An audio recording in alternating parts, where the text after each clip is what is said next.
પુરુષ થોડોક અહંકારી હોય ને, થોડોક અહંકારી, તમે હોની છાતી ઉપર હાથ મૂકીને વિચારજો.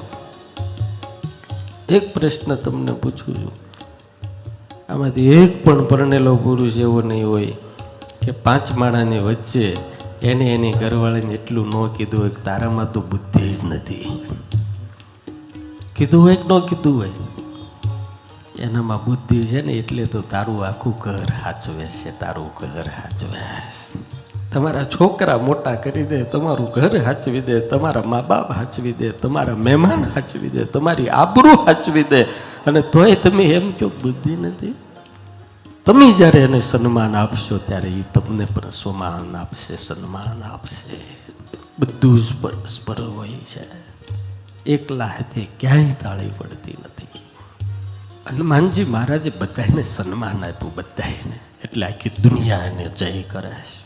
આપણને કેવું છે કે મારું બધું હાલવું પડે, એમ ન હાલે.